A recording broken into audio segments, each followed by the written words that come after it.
Gold Hunt Survival, the beginning. Today, I want to tell you about a new journey. It's not just a trip, it's something bigger, something I've been dreaming of for a long time. Today, my friend and I are heading into a forbidden forest, a place people rarely talk about, a place filled with secrets, danger, and maybe gold. We've heard stories about the streams deep inside. They say those waters once carried real gold, maybe even gemstones. This morning, we packed everything we could carry. Our tools are simple, nothing fancy. Just pans, shovels, ropes, and a few cooking pots. We don't have expensive machines. We only have determination. The air was still cold when we started walking. The road ahead wasn't really a road. It was steep, muddy, and full of rocks. We had to climb step by step. Every step made the backpack feel heavier. The deeper we went, the quieter it became. All we could hear was the sound of our boots crushing leaves. Birds sang somewhere above, but sometimes the forest was so silent it felt alive. We didn't talk much. Each of us was lost in thought. Maybe we were thinking about the families we left behind. Maybe about the gold we hoped to find. The sky slowly disappeared under the canopy. It felt like walking into another world. The air was thick, humid, filled with the smell of wet wood and earth. We could see the mist floating between the trees. Everywhere we looked, there was green, moss on rocks, vines hanging like curtains. The trail got harder. We slipped more than once. Sometimes we laughed, sometimes we cursed. The forest didn't welcome us easily. It made sure every step was earned. We crossed small streams with shaky logs as bridges. We climbed over fallen trees, bigger than cars. We pulled each other up muddy slopes. The sun barely reached us down here. And when it did, it felt warm and alive. It reminded us why we were here. We weren't just chasing gold. We were chasing hope. Some people might call us foolish. Maybe we are. But when life gets hard, you have to take risks. Back home, things haven't been easy. Work is scarce. Bills keep coming. Our families depend on us.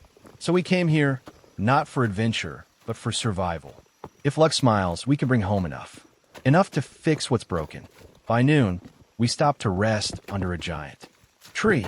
Its roots were taller than us. We sat in the shade, catching our breath. The silence was beautiful. The forest had a rhythm, and we were slowly learning it. We shared some dried food, drank from our bottles. No one complained. We knew the hard part was still ahead. After lunch, we moved again. The terrain became steeper and darker. We noticed strange noises, rustling in the bushes, maybe animals. Maybe just the wind. We stayed alert. There are dangerous creatures here. Snakes, wild boars, even leeches in the water. We had to be careful. Every sound made us turn our heads. Every movement felt like a warning. As the sun began to set, we finally reached a stream. The sound of running water gave us energy. It was beautiful, clear, cold, and sparkling. This was it. This was the place we'd heard about. A stream deep in the forbidden forest. They say long ago, miners came here and found gold. When the forest became dangerous, they left. The gold stayed behind. We set up camp near the water. We built a small fire using dry sticks. The smoke curled up into the twilight. We cooked simple food, rice and some canned fish. It wasn't much, but it tasted good. After a long day, the air turned cold quickly. We sat close to the fire, drying our clothes. The jungle around us grew darker. Strange sounds began to rise. Crickets, frogs, distant howls. We didn't speak much that night. Each of us watched the flames dance. The firelight painted our faces in gold and orange.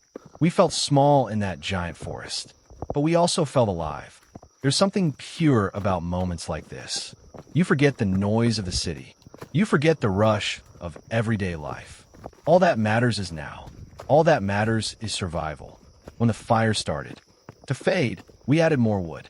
We took turns keeping watch. The forest never sleeps. Something always moves in the dark. We could hear rustling near the trees. Maybe just a monkey. Maybe not. We stayed alert, holding our knives close. Above us, the stars peeked through the canopy. It was a reminder that we were far, far from home. And as I sat there, staring at the fire, I thought about tomorrow. Tomorrow we would start digging. Tomorrow we would search the stream for gold. It wouldn't be easy. It never is. But if we could find even a little, just enough to help our families, it would all be worth it. Out here, in the middle of nowhere, hope feels stronger. The forest may be dangerous, but also holds dreams. Dreams buried beneath the mud and the water. Dreams waiting to be found. The next morning came early. Mist covered everything. The trees looked like ghosts in the fog. The sound of the stream was soft and endless. We boiled water for coffee, using what little fuel we had left. It wasn't much, but it woke us up. Today was the real beginning. The day we started the gold hunt. Our hearts were heavy with both hope and fear. We didn't know what the day would bring. We took our pans and tools and went down to the stream. The water was freezing cold. Our hands went numb almost instantly. But we didn't stop. We dipped the pans, scooped sand, and began swirling it slowly. The first few pans had nothing, just mud, stones, and disappointment. But we kept trying.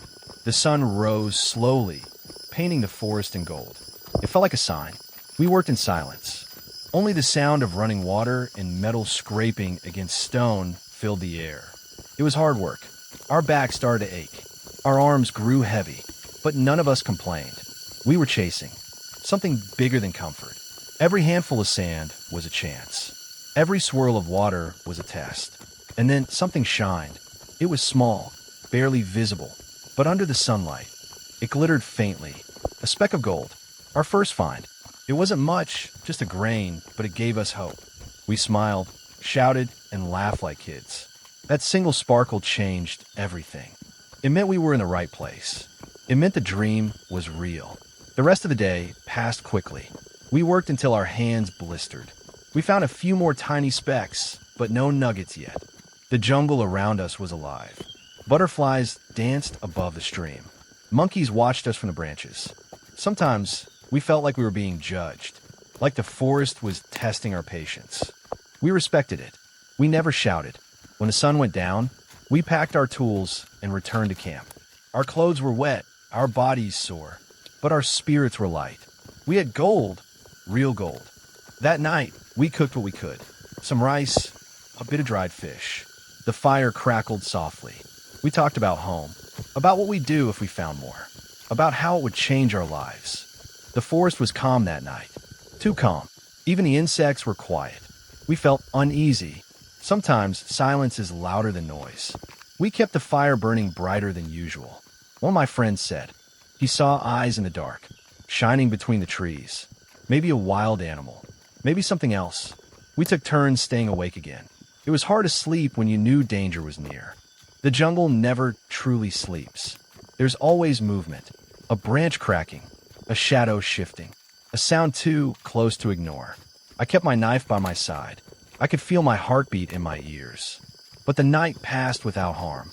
When morning came, everything looked peaceful again. The sun filtered through the leaves like gold dust in the air. We felt lucky to still be safe. We ate quickly and returned to the stream. The water looked clearer today. We started digging near the deeper part. The mud was thicker there. Our tools got heavier with every scoop. We worked together, side by side, the rhythm of survival. By noon, we were covered in dirt and sweat. The sun was harsh now. We rested under a tree, letting our feet soak in the stream. The sound of water was soothing. It made us forget the pain for a while. But we knew we couldn't rest too long. Time moved differently here. Days felt long, but nights came quickly. We had to use every bit of daylight we could. So we kept going. In the afternoon, one of us shouted. We ran over. He had found something. Not just dust this time, a small flake of gold. It was thin, delicate, but real. We held it like treasure. It sparkled in the sunlight. It was beautiful. We laughed again, louder this time. The forest echoed with our joy. We started finding more flakes as the day went on. Tiny pieces scattered through the sand. Each one a victory. Each one a promise. It felt like the forest was finally opening up to us. We thanked it silently. Not with words, but with respect. We didn't take too much. We took only what we needed. And that made it feel right. When we returned to camp that night, the fire felt warmer. The food tasted better. Our laughter was louder. We were still far from rich, but we were getting closer. Closer to our dream. The stars looked brighter above the treetops. The forest no longer felt like an enemy. It felt like a teacher. It had tested us, and we were learning. Learning how to live, how to wait, how to hope. Before sleeping, I looked at the small bottle where we kept our gold. It wasn't much, but it shimmered beautifully under the firelight. I felt proud, not just of the gold, but of the effort it took to find it. Every drop of sweat had meaning. Every ache in our muscles was proof that we were alive. Tomorrow would be another day of digging, another day of fighting the odds. But tonight, for a moment, everything felt perfect. We were dreamers who refused to give up. The next few days were harder. The forest began to show its true face. The weather changed without warning. Rain came down suddenly, heavy and cold. It soaked our clothes, our firewood, everything. We tried to keep the fire alive, but it died fast. The nights grew colder. The air smelled of wet earth and smoke. Our bodies ached from exhaustion. Our hands were swollen from digging. The gold was still there, hidden beneath the mud. But the rain turned the stream wild. The calm water became fierce and fast. We had to move carefully. One wrong step, and we could be swept away. Still, we didn't stop. We couldn't stop. We came here for a reason, and we weren't leaving empty-handed. Not after everything we'd endured. We worked through the rain, through the mud. Our clothes stuck to our skin. Our boots filled with water. But our spirits refused to break. Sometimes we laughed at our misery. Sometimes we just stayed quiet. Silence helped us focus. In silence, the jungle spoke. It told us to be patient, to keep believing. At night, we stayed inside a small cave. It was dark, damp, and cold, but it kept us safe. We built a fire using dry bark and branches we'd kept under cover. The flames flickered on the stone walls. We cooked rice mixed with wild herbs. It tasted like smoke, but it was enough. Every meal felt like a blessing. Every night, survived felt like victory. We talked about home again, about what we missed the most. We missed the sound of the city. We missed our families' voices. We missed real food.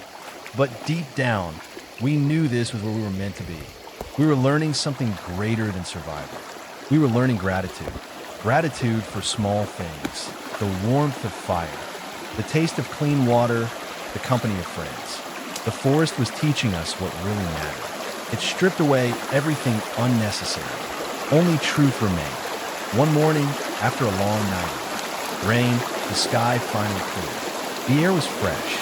The forest glittered with raindrops. Everything looked alive again. We decided to check a new part of the stream. It was deeper, darker, untouched.